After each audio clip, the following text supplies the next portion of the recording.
All right, Resume Leslie here, and I am back with a recorded review of these two job seeker submitted resumes. Tried the live review, had some technical difficulties. We'll have to figure that out, but for now, I want to go ahead and just get this recorded and get it out for you. So, taking a look at our resume number one here, I highlighted the contact information section just to sort of recap about that because it is currently aligned on the right side of the page, and that is not really the best practice or the trend right now. For a best practice, you should center the alignment or left align it. Lately, really, the trend is more towards centering it. However, left alignment still tends to work pretty well. The right alignment, even though that's been around for a long time and it's certainly a different way to do it, it's not the preferred way, and it also could cause some issues in the applicant tracking system. So instead of right aligning it, go ahead and center align it or left align it. Moving on to the professional summary. I mentioned in the live that the professional summary is an excellent way to start your resume. I definitely love that this resume starts that way. You want to have a section that succinctly shows the big picture value of what you have to offer a potential employer and what you really bring to the table as far as potential and ability to help grow their success. So the professional summary section is great. In this particular resume, it goes on a little too long. So if you look at it and kind of scroll down, you can see that the summary and skills sections take up so much room that the bottom of the resume or the bottom of the first page is the first time that we actually see an employment position for this person. And what you really want is to have this summary section along with the contact information take up no more than about the top 1/3 of the page. And then you want to get into your other relevant information. So part of that is just being as succinct as possible. This section is not your opportunity to list every single thing that you've done and every single thing that you're good at. It's really your opportunity to hook recruiter attention with your most valuable big picture pieces of your history and the things that you are best at or known for, have a track record of, things like that. The profile or summary section should include both some paragraph content that is in sentence form and kind of describes what it is that you have to offer, but there should also be a section like we have here that is 1 or 2 word skills or keywords, things like that. So it's good to have both sort of sections like there are here. Everything's just a little bit too long, so I would really recommend making this more concise and really getting it down to something that's very direct and very succinctly shows your value. All right, moving into the professional history, employment history, things like that. This is just a quick thing, but it could affect your performance in an applicant tracking system, which, if you don't know, the applicant tracking system, or ATS, is the software system that basically filters all the resumes that come in based on how well they match with the job description. So part of that is just technology and the way that the systems are set up. And you want to try and keep with best practices in order to have a high success rate with those systems. So one of those things is the date here. Instead of showing May through December of 2019, which technically grammatically would be the correct way to write that if this weren't a resume. But since it is a resume and since you want to align with best practices for the applicant tracking system, instead of saying May through December 2019, you would say May 2019 through December 2019. And it's just to make sure that the software system, the ATS, knows exactly what dates it is that it's looking at, and it doesn't get confused, think you don't have all the right information, and discard your resume. So that may seem like a small thing, but it's good to align with best practices on as much as you can. Moving into the actual description, the biggest thing that really stands out to me is that there's just not a lot of visual intrigue here. There's just a bunch of bullet points, and there's not a lot to guide my eye to the most important information. Typically with a job description, if you can break up the content just a little bit visually, it really helps for the reader to be able to absorb that and understand that information more quickly. When a reader, especially a super busy recruiter who gets hundreds of resumes per position, when they see just a long list of bullet points and there's no visual intrigue in there at all, a lot of times the eyes just glaze over and they're not interested and they're not getting the full maximum value from your content. So instead, for a job description, what I typically recommend is to have a short paragraph at the top, 2 or 3 lines, usually max. Every once in a while, if it's a big position, it might be a little longer. But you want to use that paragraph to give the big picture overall scope of your responsibilities in the job. So what were you hired to do? If you can give any numbers that show the dollar amounts that you're responsible for, the number of people you're responsible for, anything that can show size or scope, that can be really great as well. But that short little paragraph section should be a just real brief overview of the big picture of what you were hired to do at the job. Then you would have bullet points, typically no more than 6 or 7, and that's just because that's how much information a typical human brain can sort of hold on to at once. So you want to stick with 6 or 7 bullet points if possible. But you want to use those bullet points to really convey how you did the job uniquely, how it was different because you were the one who did the job.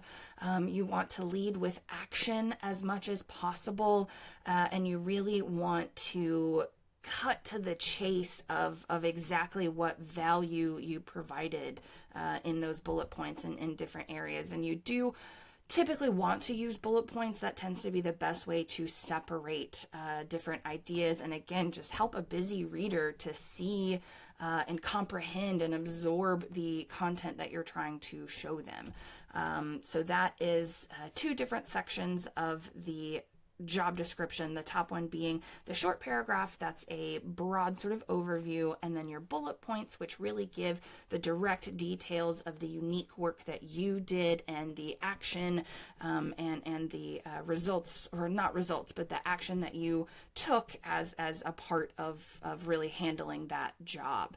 Then the third piece is when you get into your results or achievements, and there certainly are a couple of different ways that you can format that, but the important thing is that you make that section stand out the most. So whether you do that with some bold or underline or a headline that says, hey, this is my achievements section, or something like that, you definitely want to make sure that your achievements and results stand out more so than any of the surrounding content.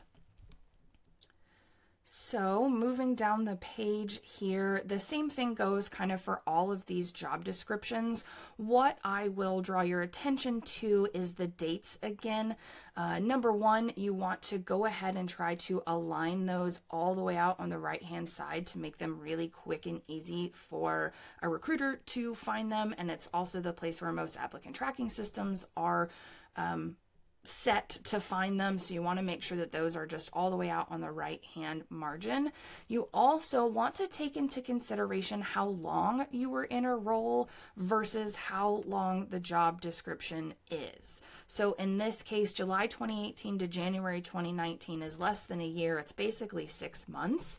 So I would challenge this person on whether or not all of these bullet points are really necessary. And the reason for that largely is because this resume goes on to a 3rd page, and for most professionals, and I think this one probably included, 2 pages should be plenty, and you should really only go on to 3rd page if you have a lot of highly compelling, highly relevant, really impressive content in your resume.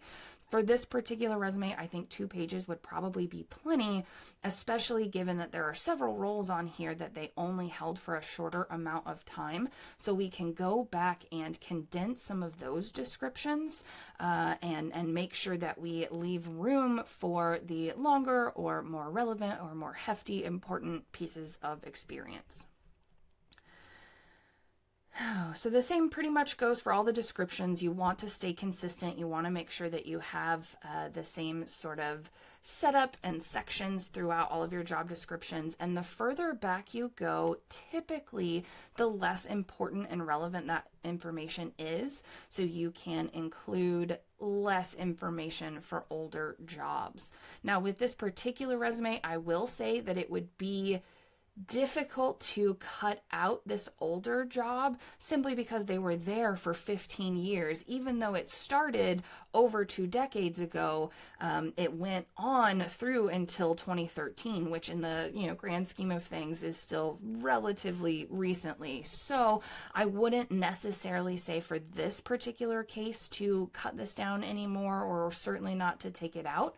But for other cases where you have older jobs, where maybe if this job were 98 to 2000, you could drastically reduce it or even potentially remove it, just kind of depending on how much space you had and how relevant it is to the rest of your experience. All right, that is pretty much everything for this resume. I hope you found that helpful. Let me go ahead and switch over to our other resume. So again, I'll just go ahead and scroll down the page so you can see what the resume looks like as a whole. It looks like in this case, it's 2 pages.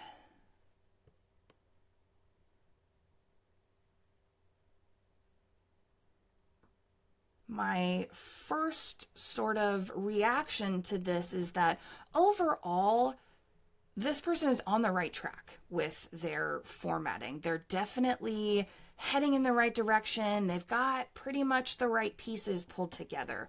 The biggest thing that that I noticed that was maybe a potential negative is that both of these pages are really sort of just spread with tons and tons of text. Now, my recommendation as far as your margins, to make sure that your margins don't get too small and let the text overwhelm the page, is to use margins that are somewhere between a 1/2 inch and an inch. Typically, I feel like a 1/2 inch is a little bit on the small side, but it's certainly doable. I usually stick with about 0.8 or a 0.75, which is kind of right in the middle. And that allows for the page to really have some more clear space on it so that the text isn't overwhelming, but actually the white space helps to allow the text to speak even more. Now, in this case, because of how much text there is and because, well, I guess it's not fully 2 pages, so that would be probably okay. But my guess is that some of these job descriptions will probably need to be condensed a little bit and made a little bit more succinct. So taking a look at some of the finer details here about this resume, I mentioned the margins already, and this contact section up at the top is really, really, really close to the top of the page, even to the point where it's possible an applicant tracking system may not read it because it may be set at a certain margin number, so that text may get lost. So again, the margins are more important than you might think, and you don't want to let the text go all the way to the edge of the page. It's good that they start with their contact information. They have their LinkedIn profile URL here, which I think is good, especially if you have a really strong LinkedIn profile that is well branded and in alignment with the brand in your resume. That can be really helpful. One of the things, and this is just really quick to let you know, I see that they had an apartment number here for their address, and that's not necessary. That just is extra text that you don't really need. The resume is a marketing document beyond anything else. It's not a legally binding document, so So you don't have to have your full address. Nobody these days is going to mail you anything based on the resume that they received from you. So you don't have to worry about the exact address. In fact, if you just want to put your city, state, and zip code, that's perfectly fine. You don't have to put your full address. It's certainly not really going to ding you probably at this point, but the city, state, and zip definitely is important. So at least keep that. Okay, as you can see, just like the last resume, we have a nice summary and skills section. In this case, I would say, whereas the last resume was maybe a little too long, it definitely was too long, this is maybe just a little bit shorter than it has to be. And if you go back and take a look at this section and figure out really what your most important skills are, what the biggest value you have to offer is, and there's anything more that could be added into here, you have a little bit more room. Typically with this section, I would say 4 lines or 5. Every once in a while for a high-level professional, I've seen 6 lines, and that works okay. But again, you want to be succinct, so you don't want to ramble on too long, but you want to give yourself the opportunity to really hook that recruiter attention. I do think that there are some good keywords and contextual sort of language in here. They start with globally experienced human resources professional. I think that can be a really important piece of the puzzle if global operations are a part of what you excel at. So it's not just the formatting, it's also the content here. Overall, it really plays well, I think. If anything, I would say that there might be room for another sentence that can help to bring out the summary even more. Coming down into the professional experience, I see that the employment opportunities, these employers are not US based, and just for our purposes, I am reviewing this as though it's being targeted towards US based companies. So just keep that in mind as we go through this. Taking a look at the dates again, this may seem like something small, but you want to make sure that the dates are as accurate and readable by the applicant tracking systems as possible. So instead of April 19 to January 20, I would at least put the full year 2019 to 2020 just to help out the applicant tracking systems, and even put the full month instead of an abbreviated month. That probably would not trip up an applicant tracking system too much, but it certainly does look a little bit nicer and more professional when it gets in front of an actual human. So moving on to the job descriptions, we do still have some really lengthy descriptions here, and there's not a whole lot of visual intrigue or changing in the text to draw your eye to anything that might stand out. With that said, I do see this section at the bottom, which I think is great. There's this projects and accomplishments section, and the way that this is set up really works well. It's certainly not the only way that you can format your achievements and results, but for this particular person and situation, the fact that their results are a little bit, they take a little bit more text to put into context and make sure that the reader understands what the achievement is. And because of that, because it takes a little bit more space, it's best to include it as a little separated section with a short heading like this. That works really, really well. And I think as far as bringing out the achievements, I think this person's done a great job. They've even gone through and bolded a few of the most important words in each of these bullet points. I think that works really well. For the top section, I do feel like we have a few too many bullets for the typical average human brain to really sort of comprehend at once. And I also think it could be even more beneficial if, instead of listing all of these bullets, if the top section was that short paragraph that I mentioned that really gives the scope and broad overall sort of look at what the role is and what you were hired for. And as we move down, a lot of it is the same idea. So again, you want to stay consistent with your formatting and the way that your content is included in the resume. Again, we've got this really, really tiny margin at the top that I would just worry would potentially make some of that content basically invisible to the applicant tracking system. So you want to work on those margins. And for the most part, the rest of it is good. Like I said, when I very first opened this, I was like, okay, this is definitely on the right track. There's a lot of the right ideas here. The biggest takeaway from this resume, I would say, is just the margins, and then trying to consolidate or condense or make more concise some of these bullet points, and reformat it just slightly so that it guides the reader's eye a little bit better and gives them a little bit more to take a look at. All right.